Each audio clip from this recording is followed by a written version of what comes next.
El arte es una manifestación cultural que no solo plasma paisajes y retratos, sino que se ha interesado también por la alimentación. Toda manifestación cultural tiene una parte estética, de ahí a la importancia del arte en la alimentación a lo largo de nuestra historia. La alimentación es una de las necesidades fundamentales del hombre, ya que forma parte de su propio instinto de supervivencia. Se considera además como uno de los factores determinantes en la formación del desarrollo y progreso de las sociedades. La alimentación se ha representado en el arte mediante bodegones, o también conocidos como naturaleza muerta. Es una obra de arte que representa animales, flores y otros objetos que pueden ser naturales, como frutas o plantas, o hechos por el hombre, como utensilios de cocina o antigüedades, en un espacio determinado. Esta rama de la pintura se sirve normalmente del diseño, el cromatismo y la iluminación para producir un efecto de serenidad, bienestar y armonía. Con orígenes en la antigüedad y muy popular en el arte occidental del siglo XVII, el bodegón da al artista más libertad compositiva que otros géneros pictóricos como el paisaje o los retratos. Los bodegones, particularmente antes de 1700, a menudo contenían un simbolismo religioso y alegórico en relación con los objetos que representaban. Algunos bodegones modernos rompen la barrera bidimensional y emplean técnicas mixtas tridimensionales, usando asimismo objetos encontrados, fotografía, imágenes generadas por ordenador o sonido y vídeo. Los bodegones ya adornaban el interior de las tumbas del antiguo Egipto.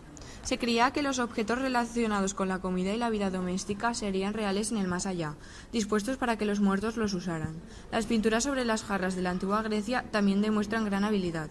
Bodegones parecidos, más simples decorativamente, pero con perspectiva realista, se han encontrado en pinturas murales de la antigua Roma. En el siglo XVI la comida y las flores reaparecerán como símbolo de las estaciones y de los 5 sentidos. Desde la época romana existe la tradición del uso de cráneos en las pinturas como símbolo de mortalidad y de fugacidad. La aparición popular del realismo en el bodegón se relaciona con la leyenda griega antigua de Zeusis y Parrasio, de quienes se dice que compitieron por crear los objetos más parecidos a la realidad, siendo las descripciones más antiguas de la historia de pintura de trampantojo. A partir de 1300, comenzando por Giotto, la pintura de bodegón revivió en las pinturas de tema religioso en forma de objetos de la vida cotidiana que acompañaban a las figuras protagonistas. El desarrollo de las técnicas de pintura al óleo por Van Eyck permitió pintar objetos cotidianos en un estilo hiperrealista, debido a su secado más lento y la posibilidad de mezclar y trabajar por capas los colores al óleo. Entre los primeros en liberarse del significado religioso del bodegón estuvieron Leonardo da Vinci, quien creó estudios a la acuarela de fruta. A lo largo de la segunda mitad del siglo XVI, el contenido religioso disminuyó en tamaño y lugar en esas pinturas, aunque las lecciones morales siguieron estando implícitas. Aunque la pintura de bodegón italiana estaba ganando en popularidad, permaneció menos respetada que la pintura de gran estilo, de temas históricos, religiosos y míticos. Muchos artistas italianos destacados en otros géneros también produjeron algunos cuadros de bodegones. En particular, Caravaggio fue uno de los primeros artistas que representó naturalezas muertas con conciencia de obra pictórica. Aplicó su influyente forma de naturalismo al bodegón. La importancia que adquirió el bodegón en la España del siglo XVII solo ha empezado a ser reconocida en fechas recientes. La escasa representación de bodegones pintados por artistas españoles en los primeros momentos del Museo Nacional del Prado pudo ser factor determinante del olvido que pesó sobre este género hasta bien entradas el siglo XX. La revalorización comenzó en 1935 con la exposición Floreros y bodegones en la pintura española organizada por la Sociedad de Amigos del Arte. El franquismo encontró en la severa austeridad de estos bodegones un estímulo para su visión esencialista de España, profundizando en las diferencias con el bodegón holandés o flamenco e insistiendo en la naturaleza mística del bodegón español, enlazando con la literatura mística del siglo de oro y con lo que se quería que fuese la identidad colectiva y permanente del ser español. En la Europa meridional se prefirió el naturalismo de Caravaggio y se puso menos énfasis en el minucioso detallismo propio del norte de Europa. En Francia, los pintores de bodegones se vieron influenciados tanto por la escuela septentrional como por la meridional, tomando prestado de la pintura de vanitas de los Países Bajos y de los arreglos libres de España. En el siglo XVIII, las connotaciones religiosas y alegóricas de bodegón se abandonaron y las pinturas de mesa de cocina evolucionaron hasta ser calculadas representaciones de variado color y forma, mostrando comidas cotidianas. Con el surgimiento de las academias europeas, el bodegón comenzó a decaer. Las academias establecieron una jerarquía de los géneros, que consideraba que el mérito artístico de una pintura radicaba ante todo en su tema. Según este sistema, la forma más alta de pintura era la denominada pintura de historia, quedando el bodegón en el rango más inferior del reconocimiento artístico. El declive final de la jerarquía académica en Europa y el auge de los pintores impresionistas y postimpresionistas, la técnica y armonía de color triunfaron sobre el tema. El bodegón volvió a ser tratado y versionado según las nuevas corrientes pictóricas. En el bodegón impresionista, el contenido alegórico y mitológico está completamente ausente, importando más la armonía cromática y el tratamiento luminoso. Las primeras 4 décadas del siglo XX formaron un periodo excepcional de revolución artística. Los movimientos de vanguardia evolucionaron con rapidez y se superpusieron en su marcha hacia la abstracción total, lo no figurativo. El bodegón, como otros géneros, continuaron evolucionando hasta mediados del siglo, cuando la abstracción total eliminó todo elemento reconocible. Henri Matisse redujo la representación de objetos de bodegón a poco más que perfiles planos y marcados rellenados con colores brillantes. También simplificó la perspectiva e introdujo fondos multicolores. Algunos de sus bodegones, los objetos apenas destacan del fondo de la habitación. Otros exponentes exploraron el color puro y la abstracción en sus bodegones. Los artistas cubistas como Pablo Picasso pintaron muchas composiciones de bodegón, incorporando instrumentos musicales. Rechazando el aplanamiento del espacio de los cubistas, otros miembros del movimiento Dada marcharon en una dirección radicalmente diferente, creando estructuras de bodegón no confección en 3 dimensiones. Cuando los artistas estadounidenses del siglo XX fueron conscientes del modernismo europeo, comenzaron a interpretar los temas del bodegón con una combinación de realismo americano y abstracción cubista. En México, a partir de los años 1930, Frida Kahlo y otros artistas crearon su propia firma de surrealismo, representando comidas nativas y motivos de la cultura local en sus bodegones. También el expresionismo abstracto redujo fuertemente el bodegón a crudas representaciones de forma y color, hasta que en la década de los 50 la abstracción total dominó el mundo del arte. Sin embargo, el pop art de los 60 y 70 revirtieron la tendencia y crearon una nueva forma de bodegón. El auge del fotorrealismo en los años 70 reafirmó la representación ilusionística al tiempo que correspondía algo del mensaje pop, de fusión de objeto, imagen y producto comercial. En las últimas 3 décadas el bodegón se ha expandido más allá de los límites de un marco, con técnicas que emplean objetos reales, fotografía, vídeo y sonido. Las obras generadas por ordenadores han expandido la técnica disponible a los artistas de bodegones. Con el uso de videocámaras, los creadores pueden incluso incorporar al espectador en su obra. El postimpresionismo es un término histórico-artístico aplicado a los estilos pictóricos de finales del siglo XIX y principios del XX, posteriores al impresionismo. Fue acuñado con motivo de una exposición de pinturas de Paul Cézanne, Paul Gauguin y Vincent van Gogh, celebrada en Londres en 1910. El postimpresionismo engloba diversos estilos personales, planteándolos como una extensión del impresionismo y un rechazo a las limitaciones de este. Los postimpresionistas utilizaban colores vivos, una aplicación compacta de la pintura, pinceladas distinguibles y temas de la vida real. Aún así, intentaron llevar más emoción y expresión a su pintura. Sus exponentes reaccionaron contra el deseo de reflejar fielmente la naturaleza y presentaron una visión más subjetiva del mundo. Paul Cézanne, nacido el 19 de enero de 1839 y fallecido el 22 de octubre de 1906, fue pintor francés postimpresionista, considerado el padre de la pintura moderna. Sus obras establecieron las bases de la transición entre la concepción artística decimonónica hacia el mundo artístico del siglo XX, un siglo nuevo y radicalmente diferente. Sin embargo, mientras vivió, Cézanne fue un pintor ignorado que trabajó en medio de un gran aislamiento. Desconfiaba de los críticos, tenía pocos amigos y hasta 1895 expuso solo de forma ocasional. Durante su vida solo fue apreciado por algunos impresionistas y al final por la nueva generación. Cesto de manzanas pertenece al género del bodegón. Este lienzo a menudo destaca por su perspectiva dislocada. Veamos un ejemplo. El lado derecho del sobre de la mesa no está en el mismo plano que el lado izquierdo, como si la imagen reflejara simultáneamente dos puntos de vista entre el impresionismo y el cubismo. La obra pertenece al género del bodegón y es un óleo sobre lienzo titulado Cesto de manzanas. Destaca por su perspectiva dislocada. Por ejemplo, el lado derecho del sobre de la mesa no está en el mismo plano que el lado izquierdo, como si la imagen reflejara simultáneamente dos puntos de vista. Cuadros como estos ayudaron a entender un puente entre el impresionismo y el cubismo. La obra se caracteriza por pinceladas potentes, utilizadas para describir la impresión del artista en el lienzo, con pinceladas gruesas y espontáneas.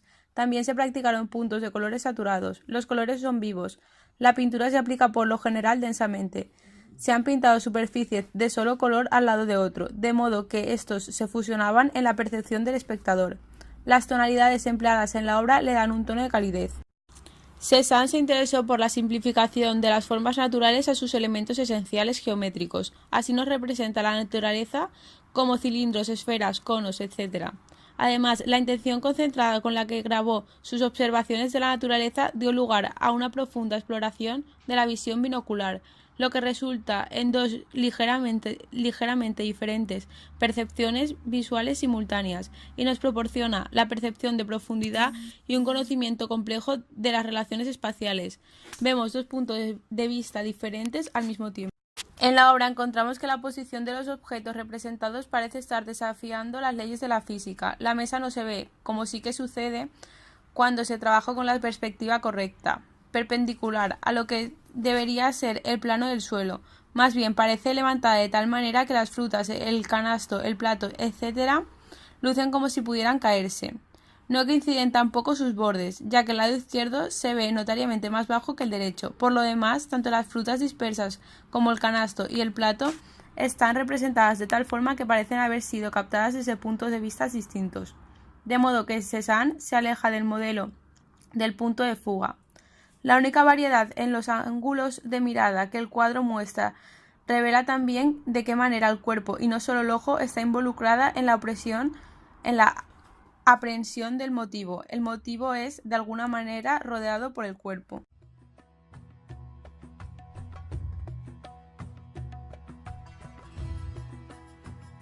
Los bodegones ya adornaban el interior de las tumbas del antiguo Egipto. Los antiguos egipcios solían representar alimentos y utensilios en las tumbas, creyendo que el difunto los podría necesitar en la otra vida. Aspectos formales. Forma y línea. Tiene una forma figurativa, porque se define por la representación de figuras, entendiendo estas como objetos identificables mediante imágenes reconocibles. Destaca por líneas rectas, verticales y horizontales, que ofrecen impulso, elevación, seguridad y reposo. Color y textura. La gama de colores predominante en los bodegones egipcios tiene una tonalidad cálida. En general, hay tonos rojos, naranjas y marrones. La textura es lisa. En este cuadro, el color predominante es el marrón, y este aporta sentido de la estabilidad y aleja la inseguridad. La luz. La luz es irreal. Es una pintura en la cual no se pretende dar sensación de volumen. El foco de luz no está en un punto concreto. La luz está en todas las partes del cuadro, dando así una representación de la luz irreal. Representación en el espacio. Es un cuadro donde el espacio está aprovechado. Se puede observar que en este cuadro los alimentos están repartidos de forma equitativa, rellenando todo el espacio disponible. La composición. Este cuadro tiene simetría, ya que todos los elementos son similares y están distribuidos de una forma equilibrada. Aspectos técnicos. Esta pintura es un fresco, ya que extraían los pigmentos de la tierra y hacían colores naturales. Es una pasta de color que mezclaban con clara de huevo y disolvían con agua para poder aplicarlo sobre los muros revestidos con una capa de tendido seco de yeso. Aspectos iconográficos. Es de naturaleza muerta porque es un bodegón. Aspectos estéticos. sociales, funcionales y simbólicos. Esta imagen constituye un objeto cultural que tuvo en su tiempo un determinado papel personal o social, transformado en todo o en parte hasta nuestros días. Vamos a analizar la obra de Bodas de Caná pintada por Giotto di Bondone en la Edad Media. Aspectos técnicos. Las bodas de Caná es una de las pinturas más famosas de la producción total del pintor italiano Paolo Veronese, conocido como Veronés. Está realizada al óleo sobre lienzo. Fue pintada en 1563. Es una obra colosal. Mide 994 centímetros de largo y 677 centímetros de alto. La pintura representa las bodas de Caná, recogido en el Evangelio de Juan, una historia sobre un milagro tomada del Nuevo Testamento cristiano. En la historia, la Virgen María, Jesús de Nazaret y algunos de sus discípulos están invitados a una celebración nupcial en Caná, Galilea. Hacia el final de la fiesta, cuando se quedan sin vino, Jesús ordenó a los siervos que llenaran tinajas con agua, que él convirtió en vino, siendo este su primer milagro. Según su aspecto iconográfico, esta obra se clasifica como un cuadro de género, que representa una situación y el entorno cotidiano de aquella época, la Edad Media. La obra prescinde de elementos meramente descriptivos o narrativos y se preocupa únicamente de lo esencial de la escena. Por ello, sus trazos son robustos y sus volúmenes sólidos. El volumen es sólido, perfectamente conseguido, imitando la escultura gótica, con lo que introduce la sensación de profundidad y de espacio sobre la superficie plana de sus pinturas. Pintura, por tanto, de una gran vitalidad y monumentalidad. El cuadro crea un espacio convincente en la representación del volumen y la profundidad, gracias al sombreado y la aparición de un marco real, al dejar los fondos planos y optar por paisajes rurales y urbanos muy esquemáticos. El artista usa colores que representan una gran vitalidad y dinamismo, muy naturales y brillantes. Hay utilización precisa de la luz, que modela las figuras y se convierte en un elemento compositivo esencial. Se ve una preocupación por recrear escenas con un patente tinte dramático, lo que se consigue a través de sus famosos ojos chinescos, rasgados, de mirada penetrante, concentrada, profunda, de su perfecta interrelación psicológica conseguida a través de las miradas y de sus labios entreabiertos de rictus patético. La Edad Media es un periodo histórico posterior a la Edad Antigua y anterior a la Edad Moderna, que comprende desde el siglo V, el fin del Imperio Romano, hasta el siglo XV. Sus características son la desaparición del retrato. Los artistas escriben el nombre de la persona sobre una figura humana convencional. Estas figuras, además, se presentan generalmente aisladas, planas, sin modelo ni sombras, inmóviles y sin vida, produciendo un efecto espiritualizado, alejado de lo terrenal. Las realizaciones se limitan a frescos o mosaicos en edificios religiosos. En los últimos siglos de la Edad Media aparecerá la pintura sobre madera. No se utiliza la perspectiva ni se busca reproducir un espacio unitario y coherente. En las escenas religiosas, el tamaño de cada personaje está en relación a su jerarquía. Giotto di Bondone, arquitecto y pintor italiano, autor de la obra que vamos a analizar, fue el primer creador italiano en superar las tendencias bizantinas de la pintura de su tiempo y explorar unas orientaciones que acabaron por desembocar en la gran revolución artística del Renacimiento. Giotto di Bondone, arquitecto y pintor italiano, fue el primer creador italiano en superar las tendencias bizantinas de la pintura de su tiempo y explorar unas orientaciones que acabaron por desembocar en la gran revolución artística del Renacimiento. Todo su trabajo es de temática religiosa. Está considerado como fundador de la pintura moderna al romper con la tradición italo-bizantina. Sus obras se caracterizan por la evidente observación de la naturaleza que precedió su elaboración y, en este sentido, el pintor contribuye a preparar el espíritu científico del Renacimiento. En 1334 es nombrado maestro mayor de las obras de la Catedral de Florencia. Comenzó los trabajos, pero le sorprendió la muerte el 8 de enero de 1337. Estudios demuestran que cuando vemos una obra de arte que nos gusta, se activa la corteza orbitofrontal medial, un área del cerebro en la que residen el centro de la recompensa y el placer.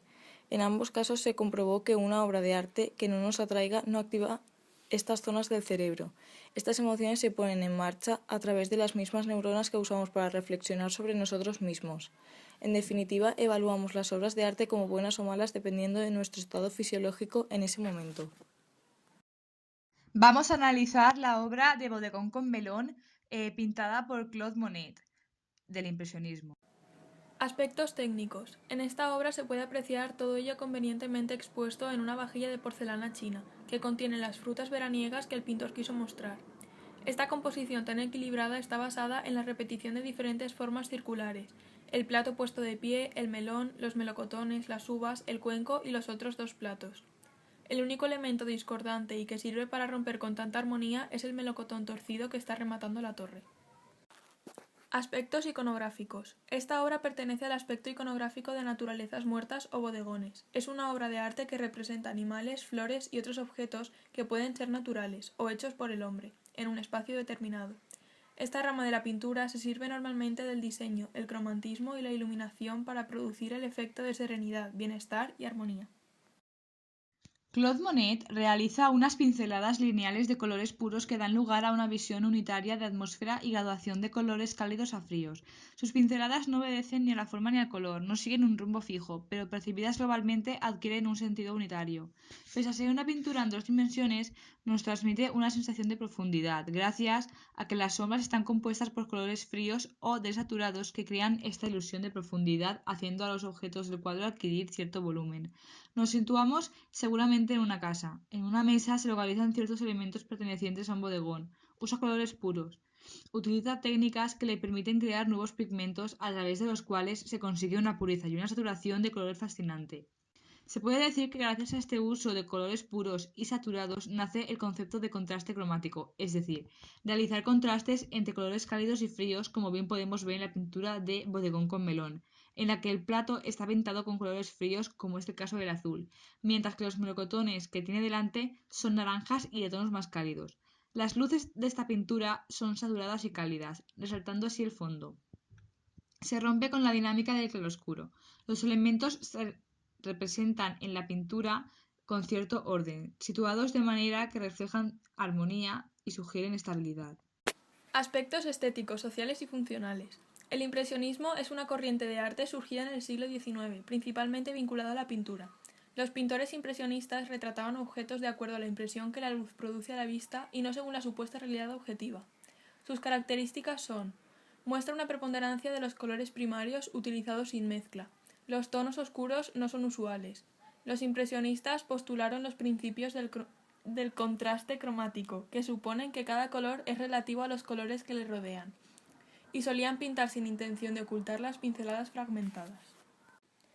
Claude Monet es un pintor francés conocido por su aportación en el movimiento artístico denominado impresionismo. Nacido en París el 14 de noviembre de 1840, pasa su infancia en Normandía, donde se instala junto a su familia con tan solo 5 años. Poco a poco, el joven Monet logra desarrollar su pasión, empezando por la caricatura y estudió pintura en la Academia Suiza de París, con el apoyo de su padre. Su marcha a Argelia irrumpe sus estudios y, sin embargo, continúa experimentando diferentes efectos artísticos. A su vuelta a París, tras una enfermedad que contrae, conoce al pintor suizo Charles Clair y trabaja junto a otros famosos. En esta obra se puede apreciar todas las frutas veraniegas que el pintor quiso mostrar, convenientemente expuestas en una vajilla de porcelana china. Recordemos que en esta época estaba muy de moda todo lo oriental: estampas, telas, figurillas, porcelana. Esta composición tan equilibrada está basada en la repetición de diferentes formas circulares, como el plato puesto en pie, el melón, los melocotones, las uvas, el cuenco y los otros dos platos, que aunque los veamos en perspectiva también son redondos. El único elemento discordante y que sirve para romper con tanta armonía es el melocotón torcido que está rematando la torre. En el siglo XVII y la primera mitad del siglo XVIII se desarrolla el estilo barroco, que se caracteriza por el claroscuro, la demanda del movimiento y la búsqueda de efectos visuales y los violentos contrastes de luz. En la pintura barroca encontramos que se siguen modelos naturalistas propios del caravagismo italiano, inventor del tenebrismo. Se desarrollan nuevos géneros, como bodegones, paisajes, retratos, vanitas, cuadros de género o costumbristas, y se enriquece la iconografía de temas religiosos. Se pretende transmitir sensación de movimiento, a partir de líneas curvas y oblicuas para dar dinamismo. Las composiciones se complican, se adoptan perspectivas insólitas y los volúmenes se distribuyen de manera simétrica. Se produce en esta época un dominio absoluto de la técnica pictórica en óleo sobre el lienzo y la pintura al fresco, por lo que se alcanza un gran realismo en la representación pictórica. Uno de los pintores barrocos españoles más importantes es Zurbarán, llamado el pintor de frailes, por representar temas religiosos, aunque también realizó bodegones casi ascéticos, donde se aprecia su virtuosismo en la representación de calidades, volumen y texturas. El cuadro que vemos se llama Naturaleza muerta con fruto y jilguero. La línea es curva, pero son figuras cerradas que reflejan la realidad bastante objetivamente. Las figuras pueden sugerir corporeidad, gracias al uso del claroscuro. Hay elementos dispersos que rompen el esquema simétrico, el color define la pintura, los objetos tienen colores cálidos sobre un fondo muy oscuro, que se llama tenebrismo, utiliza la perspectiva por medio del color y el contraste entre fondo oscuro y las figuras de colores cálidos. La luz dota de protagonismo las frutas. El orden de los elementos del cuadro es cerrado porque se encuentran mayoritariamente en el centro y el uso de los elementos sugiere estabilidad, aunque es asimétrico porque hay más elementos en la parte izquierda. Está formado por una fuente que sostiene un ramo de membrillos, después un membrillo más grande en la parte derecha, un racimo de uvas, una gran granada abierta por la mitad, dejando a la vista el jugoso contenido, además de un melocotón en la parte izquierda junto a unas semillas. Los compradores querían mostrar con estos cuadros su poderío económico, por lo que mandaban pintar la comida que se encontraba en sus casas para que cuando llegasen los invitados y viesen el cuadro notasen la posición social de los dueños. Aquel que poseía un cuadro barroco como este era de una clase alta burguesa con una posición económica muy buena. Los bodegones aparecen por primera vez en la Roma clásica, a través de la pintura al fresco y los mosaicos. La pintura romana tuvo como referente el arte griego. Estas pinturas se caracterizan por un alto grado de realismo. El cuadro Casa Julia Félix fue uno de los cuadros rescatados de la ciudad de Pompeya tras la erupción del Vesubio del año 79 después de Cristo. Los cuadros de esta época se clasifican en 4 estilos, pero nos vamos a centrar en el ilusionista. Apareció en Pompeya entre los años 80 y 20 a.C. Consiste en la representación de elementos arquitectónicos dispuestos para crear ilusión espacial junto a escenas mitológicas y paisajes. Buscaba la imitación de elementos arquitectónicos por medios pictóricos. Trabajaban sobre el plano creando ilusión espacial, sugerida por la perspectiva, mediante las luces y sombras, el claroscuro y el color. Las paredes conservan la tripartición en sentido horizontal y se suma la vertical posteriormente el panel central. En la primera fase, los edificios están ubicados en escarzo, con líneas de fuga y perspectiva empírica. Un ejemplo claro se encuentra en Pompeya, el cuadro Villa de los Misterios, donde las figuras se mueven dentro del espacio artificial con suaves ritmos, volúmenes, sombras, esarzos y la tradición helenística. En la segunda fase tiende a desaparecer el ilusionismo y se recupera la pared como plano de fondo para darle lugar a elementos decorativos y de sostén. Antiguamente se pintaban en las paredes de las casas comida de ricos para demostrar que las personas que vivían en esta lo eran. Este cuadro, Casa Julia Félix, es un ejemplo ya que en él hay pintada una gran variedad de comida de diversos colores, lo que ayuda a transmitir diversidad, alegría y estabilidad. Los bodegones aparecen por primera vez. El rococó es un movimiento artístico nacido en Francia, que se desarrolla de forma progresiva entre los años 1730 y 1760 aproximadamente. Se caracteriza por el gusto, por los colores luminosos, suaves y claros. Predominan las formas inspiradas en la naturaleza. Es un arte básicamente mundano, sin influencias religiosas. Luis Egidio Meléndez fue un pintor español nacido en Italia. Se le considera uno de los mejores pintores de naturalezas muertas del siglo XVIII. Una obra muy conocida suya es el bodegón con salmón, limón y recipientes hecha al óleo sobre lienzo en 1772. De una fase avanzada en la producción del pintor, puede ser considerado este soberbio exponente de su virtuosismo en la captación de los elementos, todos ellos tratados con un lenguaje directo y realista. En primer término, un limón se contrapone, aislado, al grupo que constituyen una rodaja de salmón fresco y varios cacharros de cocina. Estos últimos son una vasija de cobre, un perol del mismo metal y un puchero de alcorcón, sobre el cual, a modo de tapa, figura un trozo de loza. Detrás se adivina el mango, posiblemente de un cucharón. El plano que sustenta el conjunto desaparece en el fondo, subrayado su límite por una cucharilla de larguísimo sidero. La línea del cuadro es estática y equilibrada, transmite calma y tranquilidad. Todos los elementos tienen el mismo protagonismo, excepto el limón. En cuanto al volumen, se consigue gracias al uso del claroscuro. El espacio tiene poca importancia. No hay ninguna representación arquitectónica para que la mirada vaya directamente a los objetos y no se distraiga. Destacan los colores cálidos y monocromáticos. Estos colores expresan cualidades positivas y provocan la sensación de alegría. Contrastan con el pesimismo y la oscuridad del barroco.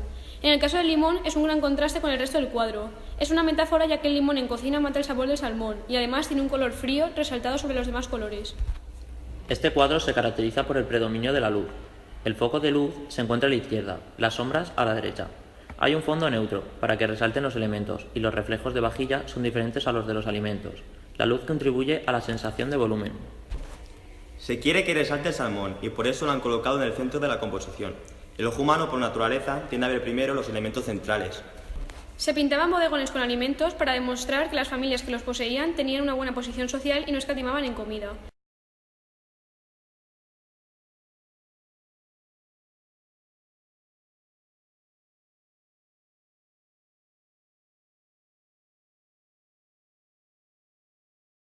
La tabla inventita Henri Matisse. Movimiento.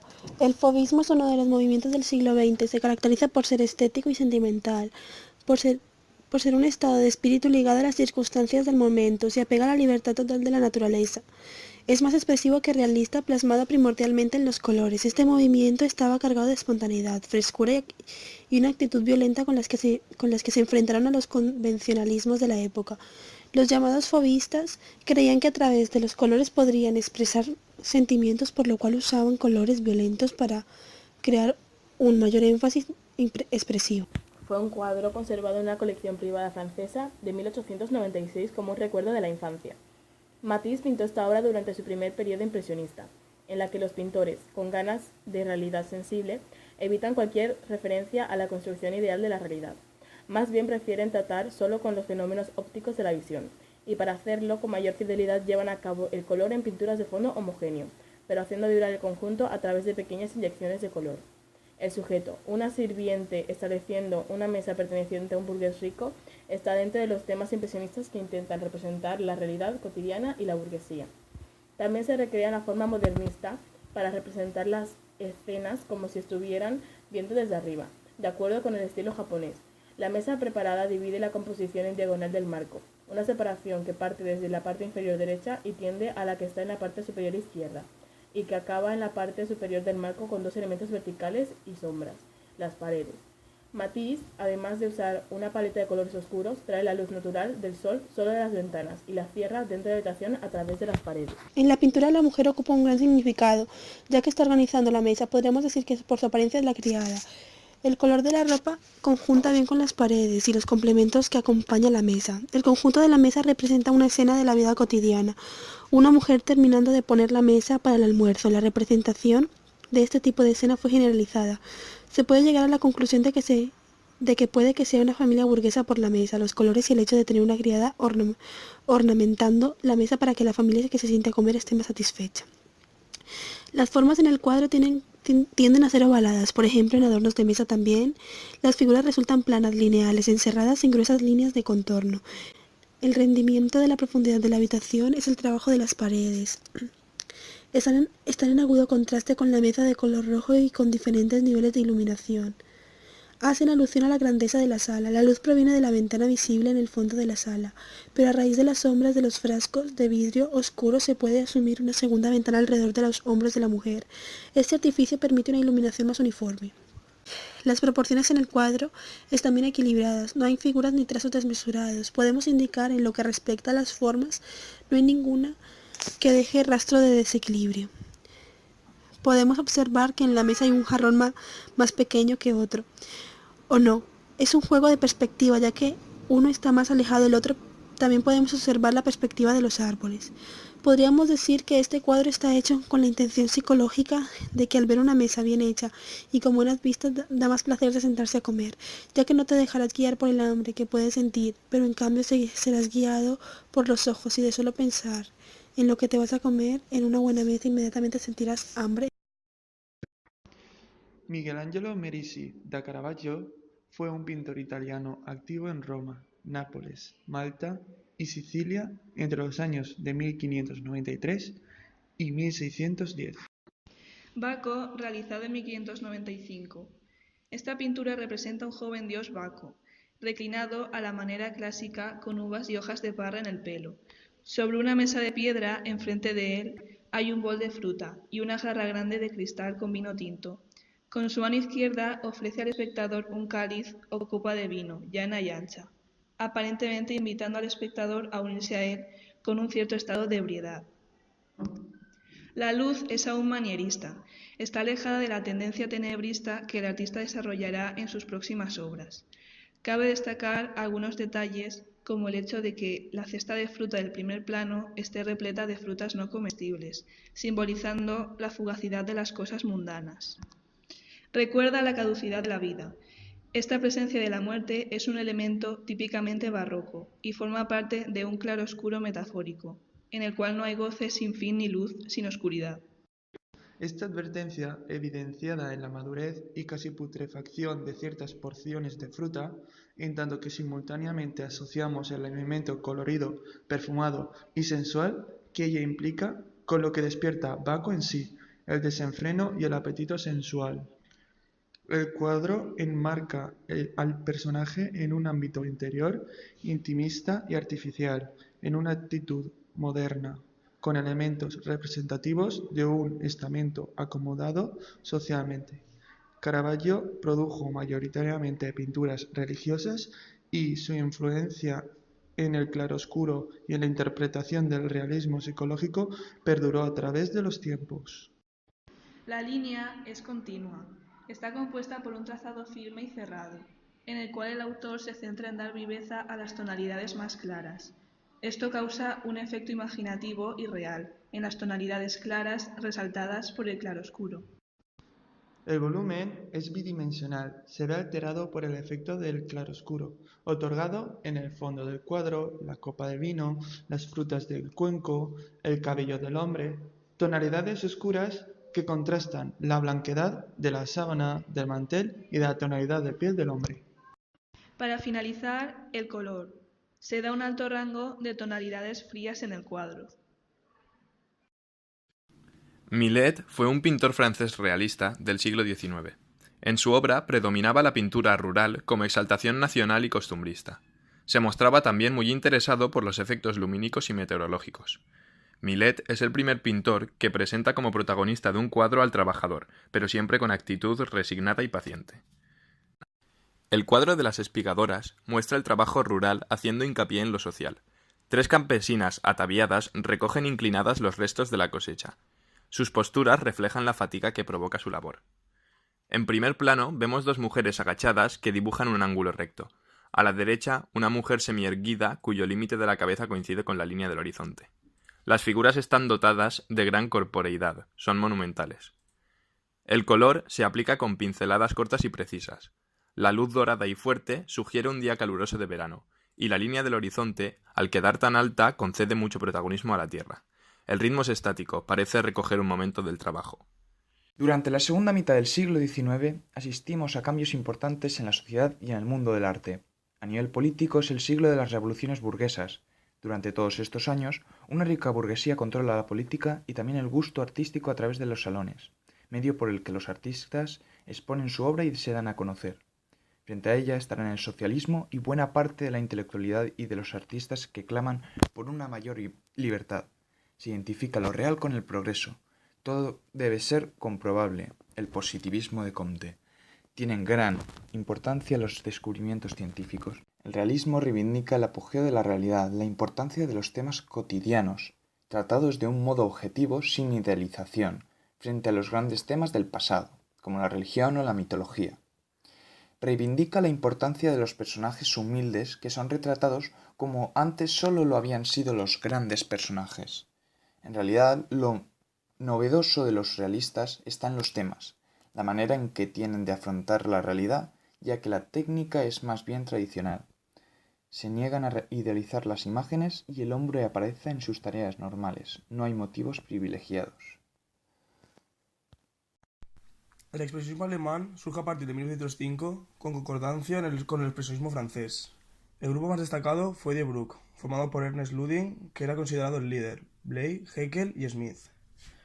Creían que el programa artístico estaba viviendo una época cuadriculada y sin identidad que debía acabar. Hasta 1913 vivieron en una comuna en la que se creaban obras llenas de colorido salvaje, curvas y pinceladas ágiles. Los principales núcleos en el desarrollo del expresionismo fueron entre 1905 y 1910, la ciudad de Dresde, donde se gestó y llevó a cabo su actividad el grupo Die Bruck, y Berlín a partir de 1911. La ciudad de Múnich se convirtió al tiempo en escenario de la segunda alternativa expresionista, concretada en el grupo Der Blaue Retier. A pesar de que ambos grupos mostraron interés sin límites por el color y, en consecuencia, por la deformación formal, mientras que el grupo Die Bruck desarrolló una posición más radical, crítica, dramática y comprometida ante la vida, que se tradujo en unas creaciones fundamentales en el anhelo por desentrañar lo que se escondía detrás de las formas vacías. Sin contenido ni espiritualidad, Der Blaue Retier se mostró más tendente a la exploración formal, manifestando unas inquietudes más dirigidas a la experimentación estética. A partir de la Primera Guerra Mundial, Die Bruck experimentó un grado de radicalización que se reflejó en un arte más dramático y tenso, caracteres que se acusaron aún más a partir de la derrota en Alemania en 1918. Su intención era recuperar el sentimiento, revalorizar la visión subjetiva del artista, intérprete y no copista de la realidad objetiva. Los expresionistas, tanto del grupo Die Bruck como sus continuadores del Blaue Retier, fueron perseguidos por el nacionalismo de Hitler, acusados de practicar un arte degenerado. En cambio, los italianos fueron acogidos en el seno del fascismo de Mussolini. En el bodegón de Die Bruck se combinan los colores cálidos, como el amarillo, el rojo y el naranja. Por otra parte, y aunque con menos peso visual, encontramos colores fríos, como el azul y distintos tonos verdosos. El color rojo representa, entre otros, fuerza. Se usa en este cuadro para captar nuestra atención hacia los objetos, es decir, tenemos tres piezas importantes en la imagen, las cuales van marcadas por unos detalles rojos, que consiguen llamar nuestra atención y percibir de manera más clara el jarrón, el frutero y el plato. Como segundo color cálido encontramos el amarillo. Vemos en él un elemento recurrente sobre todo para pintar la cocina. En nuestro caso, así lo vemos en el fondo. Además, de este modo da al ambiente un aspecto alegre y claro. Este color viene relacionado con el sensacionalismo. En el apartado de los colores fríos encontramos el verde. El verde, en esta pintura, sirve de transición entre los anteriores tonos mencionados, cálidos y fríos. Es el color más óptimo para las frutas, por tanto, lo más adecuado para un bodegón. Por otra parte, viene asociado a lo amargo. En nuestra imagen, por ejemplo, el limón. Por último, vemos un predominio del azul. En esta pintura, en su tono más oscuro, el cual nos hace sentir tranquilos y relajados, enfrente de tanto amarillo que nos provoca mayor sensación de intranquilidad. También puede estar relacionado con la parte femenina y además nos ayuda a tener las ideas más claras y ser más creativos. Como vemos en la imagen, es un espacio reducido y por las piezas de fruta imaginamos un lugar cotidiano, como podría ser una cocina.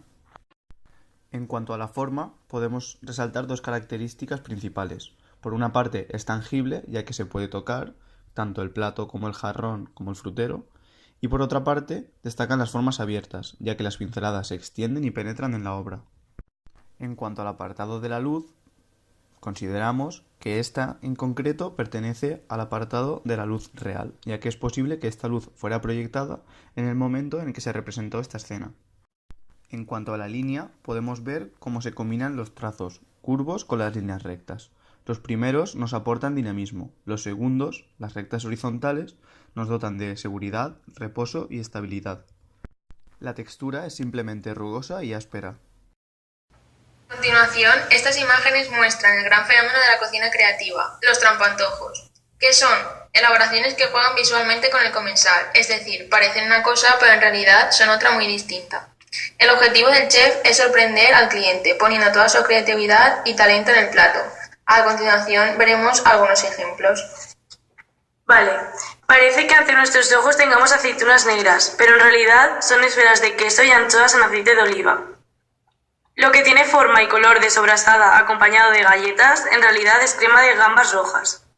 Al chocolate y crema de yogur les han dado formas para que simulen esas deliciosas nueces acompañadas de clavos.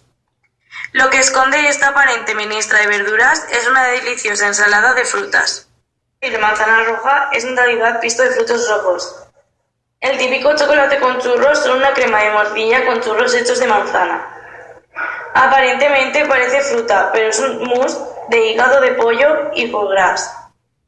Lo que nuestros ojos clasificarían como un cappuccino es una espuma de queso y crema de setas. Las galletas Oreo se han modificado para coger forma de una galleta de calamares en su tinta y crema de queso Roquefort.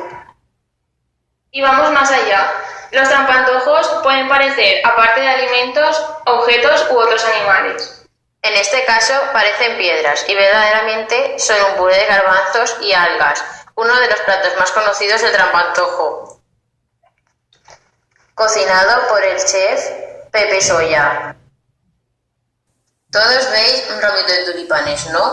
Pues son tomates rellenos de atún. Este bonsái está compuesto de chocolate y una tierra hecha de polvo de cacao. Este apetecible nido con huevo de codorniz en verdad es una espera de trufa blanca con caldo de caza. Las figuras de pingüinos son sushi, uno de los típicos platos del trampantojo.